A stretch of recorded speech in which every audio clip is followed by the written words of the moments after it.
Hello बच्चों। हमारा प्रश्न दिया हुआ है कॉपर पराइड का सांद्रण किया जाता है। चार ऑप्शन है: गुरुत्व विधि, झाग प्लवन विधि, विद्युत चुम्बकीय विधि, इनमें से सभी। चलिए समझते हैं इस प्रश्न को। इस प्रश्न की अगर मुख्य अवधारणा की बात की जाए तो मुख्य अवधारणा में हमें समझना होगा कॉपर पराइड के बारे में। ठीक है, तो कॉपर पैराइड किसको बोलते हैं? कॉपर पैराइड कॉपर का एक अयस्क है जिसका जो फॉर्मूला होता है ये कॉपर का कॉपर का सल्फाइड अयस्क है। ठीक है, कॉपर का कौन सा अयस्क है? सल्फाइड अयस्क है। ठीक है, इसका जो फॉर्मूला होता है ये होता है CuS। अब देखो, कॉपर सल्फाइड जो होता है कॉपर का सल्फाइड अयस्क है, और सल्फाइड अयस्क का जो सांद्रण होता है वो आसानी से अगर किया जाता है तो वो झाग प्लवन विधि द्वारा किया जा सकता है।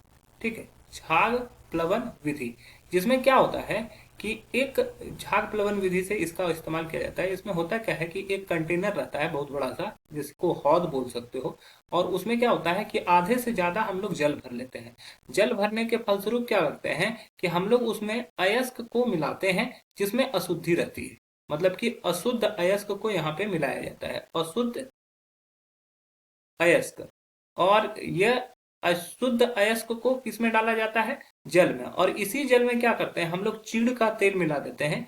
चीड़ का तेल क्या मदद करता है? यहाँ से झाग उत्पन्न करने में मदद करता है, और यहाँ से वायु आलोड़ित करते हैं। जब वायु यहाँ पे देते हैं तो ये पूरे जल को आलोड़ित करता है। आलोड़ित करने के बाद चीड़ के तेल की मदद से ये क्या करता है कि झाग उत्पन्न करता है। झाग क्या करता है? अयस्क जो सल्फाइड अयस्क होते हैं, ये कैसा एस्क लिया गया है? सल्फाइड एस्क लिया गया है। सल्फाइड एस्क क्या होता है? हल्का होता है। जो हल्का होने की वजह से ये झाग के साथ ऊपर की तरफ आ जाते हैं। ये झाग के साथ प्लस अयस्क, ये शुद्ध अयस्क आ जाते हैं। और जो अशुद्धि होती है हमारे, ये तेल के साथ मिलकर नीचे जमीन पर बैठ जाते हैं।